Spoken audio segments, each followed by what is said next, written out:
കുംഭമേളയെ അധിക്ഷേപിക്കുക എന്നത് ഒരു വല്ലാത്ത ലഹരിയായിട്ട് പല ആളുകളും കണ്ടിട്ടുണ്ട്. അത്തരത്തിൽ പൊങ്ങി വന്ന ഒരാളാണ് ശ്രീ ജോൺ ബ്രിട്ടാസ്. അദ്ദേഹത്തിൻ്റെ വിവാദ പരാമർശം ഇപ്പോഴും ചർച്ചയായിക്കൊണ്ടിരിക്കുകയാണ് പല രീതിയിൽ, പല സ്ഥലങ്ങളിൽ. തിരമാലകൾ ഉണ്ടാക്കുന്ന എ ഐ കൊണ്ട് തിരമാലകൾ ഉണ്ടാക്കാൻ ചൈന പോലുള്ള രാജ്യങ്ങൾ മുന്നിട്ടിറങ്ങുമ്പോൾ ഇവിടെ കുറേ ആളുകൾ ചേർന്ന് കുംഭമേളയിൽ മുങ്ങാനാണ് കൂടുതൽ പരിശ്രമവും താല്പര്യവും കാണിക്കുന്നത് എന്നതായിരുന്നു ജോൺ ബ്രിട്ടാസിൻ്റെ വിവാദ പരാമർശം എന്ന് പറയുന്നത്. എന്ത് തോന്നുന്നു?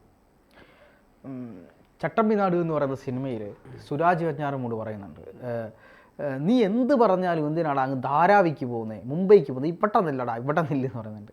അതുപോലെയാണ് CPM-മാരുടെ കാര്യം. എന്ത് പറഞ്ഞാലും ഇവർ ചൈനയ്ക്ക് പോകും. ചൈന ക്യൂബ ഇല്ലാതെ പിടിച്ചു നിൽക്കാൻ പറ്റത്തില്ല എന്നുള്ളതാണ്. പണ്ട് EMS പറഞ്ഞതുപോലെ നമ്മുടെ സ്ഥലം ചൈന കയ്യേറിയിട്ട് ഇന്ത്യയും ചൈനയും തമ്മിൽ യുദ്ധം നടക്കുമ്പോൾ EMS ഇവിടുന്ന് പറഞ്ഞത് ചൈന അവരുടേതെന്നും നമ്മൾ നമ്മുടേതെന്നും, അതായത് നമ്മൾ നമ്മുടേതെന്നും കരുതുന്ന ഒരു സ്ഥലത്തിന് വേണ്ടിയുള്ള യുദ്ധമാണ് എന്ന് പറഞ്ഞതാണ് ഈ കമ്മ്യൂണിസ്റ്റ് പാരമ്പര്യം എന്ന് പറയുന്നത്. അതായത് സ്വന്തം രാജ്യത്തിനോടല്ല അതിനപ്പുറത്തേക്കുള്ള ചില ആളുകളോടാണ് കൂറ് എന്നുള്ളതാണ്. അതുപോലെ തന്നെ ക്വിറ്റ് ഇന്ത്യ സമരവുമായി ബന്ധപ്പെട്ട് ബ്രിട്ടീഷുകാർക്ക് അനുകൂലമായി, അതായത് സോവിയറ്റ് റഷ്യക്ക് അനുകൂലമായി ബ്രിട്ടീഷുകാർ അന്തർദേശീയ തലത്തിൽ നിന്ന സമയത്ത് ഇവിടുത്തെ ബ്രിട്ടീഷുകാർക്ക് സുഹൃത്തുക്കളായി, ഈ പറയുന്നത് പോലെ കമ്മ്യൂണിസ്റ്റുകാർക്ക് സുഹൃത്തുക്കളായിരുന്നു. അതുകൊണ്ട് ക്വിറ്റ് ഇന്ത്യ സമരം, ക്വിറ്റ് ഇന്ത്യ, ബ്രിട്ടീഷുകാർ ഇന്ത്യ വിടുക എന്ന് പറഞ്ഞതിനോട് ഞങ്ങൾ യോജിക്കുന്നില്ല എന്ന് പറഞ്ഞുകൊണ്ട് മാറി നിന്നിരുന്നു. ഇതേ തനി സ്വഭാവമാണ് ഈ പറയുന്ന പോലെ ജോൺ ബ്രിട്ടാസ് കാണിക്കുന്നത്. ജോൺ ബ്രിട്ടാസിനോട് എനിക്കേറെ ബഹുമാനമുള്ള ആളാണ്, വ്യക്തിപരമായി സൗഹൃദമുള്ള ആളാണ്. അത് അദ്ദേഹത്തിൻ്റെ കഴിവിലൊന്നും യാതൊരു ഒരു അഭിപ്രായ വ്യത്യാസവുമില്ല. പക്ഷെ അദ്ദേഹത്തിൻ്റെ രാഷ്ട്രീയ നിലപാടുകൾ, അദ്ദേഹം ഈ പറഞ്ഞ കാര്യത്തോട് ഒരിക്കലും യോജിക്കാൻ കഴിയില്ല എന്നുള്ളത് തന്നെയാണ്. കാരണം എന്ന് പറയുന്നത് അദ്ദേഹം പറഞ്ഞത് ചൈനയിൽ AI തിരമാലകൾ സൃഷ്ടിക്കുമ്പോൾ നമ്മളിവിടെ കുംഭമേളയിൽ മുങ്ങി നിവരുകയാണ് എന്നാണ് വിമർശനാത്മകമായിട്ട് ബജറ്റ് വിശകലനവുമായി ബന്ധപ്പെട്ട ചർച്ചയിലാണ് അദ്ദേഹം ഇത് പറഞ്ഞത്.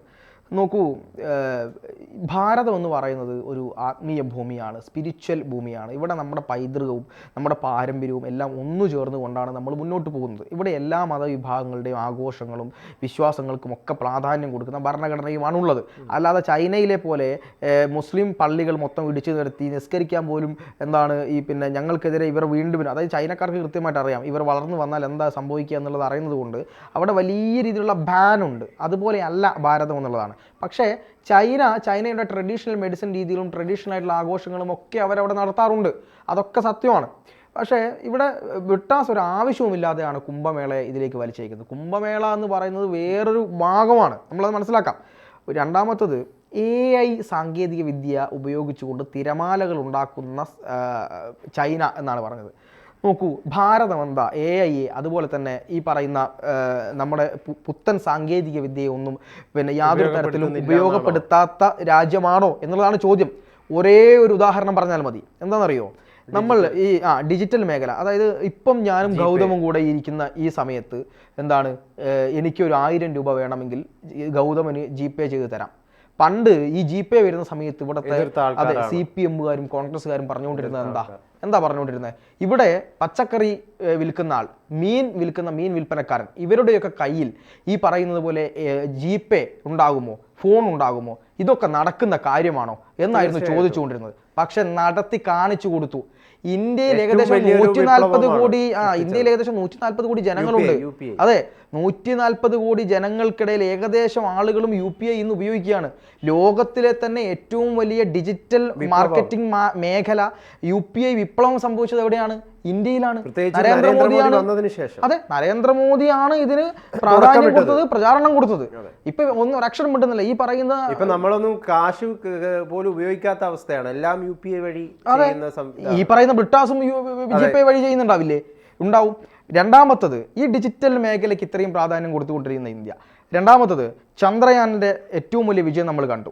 ചന്ദ്രയാനിൽ എന്താ സംഭവിച്ചത്?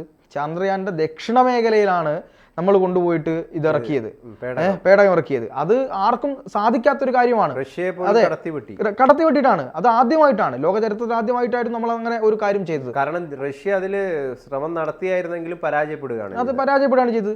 അത് ഇന്ത്യ ഈ ഡിജിറ്റൽ മേഖലയ്ക്ക്, ശാസ്ത്ര സാങ്കേതിക മേഖലയ്ക്ക് നൽകുന്ന പ്രാധാന്യം, അതിനെ നീക്കി വെക്കുന്ന പഠനവുമായി ബന്ധപ്പെട്ട അതിൻ്റെ ഫണ്ടുകൾ, ഇതൊക്കെ നേട്ടങ്ങൾ ഇതൊക്കെ നമ്മൾ മനസ്സിലാക്കേണ്ട കാര്യം തന്നെയാണ്.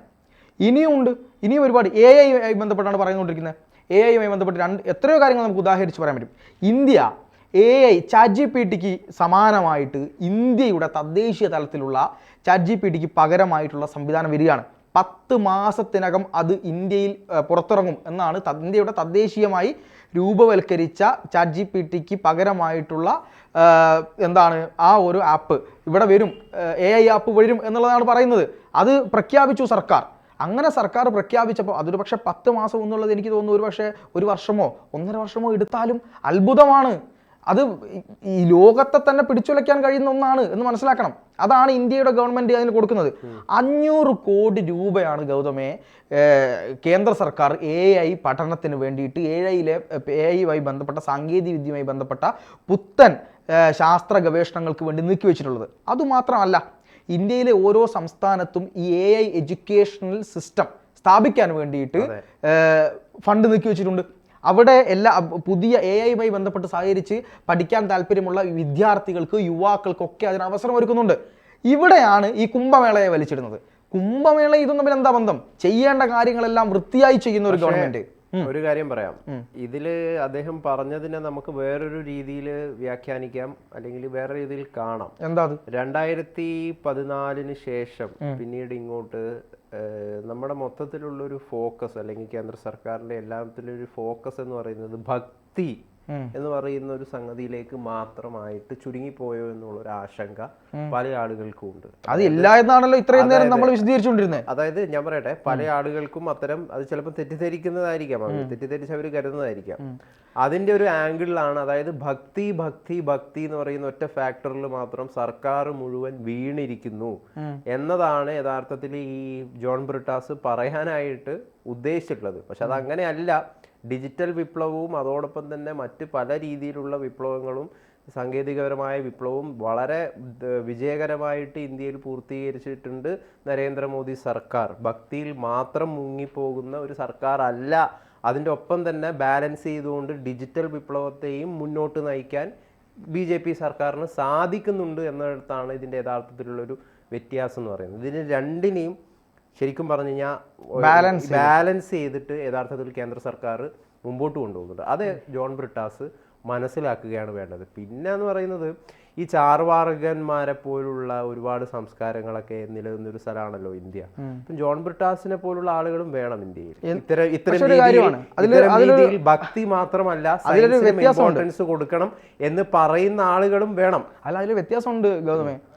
ജോൺ ബ്രിട്ടാസിന്റെ മതപരമായ കാര്യങ്ങളെല്ലാം വിശ്വസിക്കുകയും അദ്ദേഹത്തിന്റെ മക്കളുടെ കല്യാണം ഈ അടുത്ത് പള്ളിയിൽ വെച്ച് എല്ലാ മതാചാര പ്രകാരങ്ങളോടുകൂടി നടത്തിയ ഒരാളാണ്. അദ്ദേഹത്തിന്റെ മതവുമായി ബന്ധപ്പെട്ട് അദ്ദേഹത്തിന് അതെല്ലാം നടത്തുകയും മറ്റൊരു മതത്തിന് നേരെ ഈ പറയുന്ന ചർവാക സിദ്ധാന്തവും കൊണ്ട് വരുമ്പോൾ ആളുകൾ അതിന് പേരാണ് പറയുക എന്നുള്ളത് കൂടി മനസ്സിലാക്കാനുള്ള സാമാന്യ ബുദ്ധി ജോൺ ബ്രിട്ടാസിന് ഉണ്ടായാൽ മതി. ജോൺ ബ്രിട്ടാസിനെ പോലുള്ള ഒരാളോട് അത്ര രീതിയിൽ പറഞ്ഞ് പഠിപ്പിക്കാനുള്ള യോഗ്യതയൊന്നും എനിക്കില്ല. ഞാൻ അദ്ദേഹത്തെ ബഹുമാനിക്കുന്ന ആളാണ്. പക്ഷേ രാഷ്ട്രീയ നിലപാടുകൾ നമുക്ക് തുറന്ന് പറയേണ്ടത് തന്നെയാണ്. അദ്ദേഹം പറഞ്ഞത് ശരിയല്ല. ഇന്ത്യ വിരുദ്ധതയാവരുത് കമ്മ്യൂണിസം.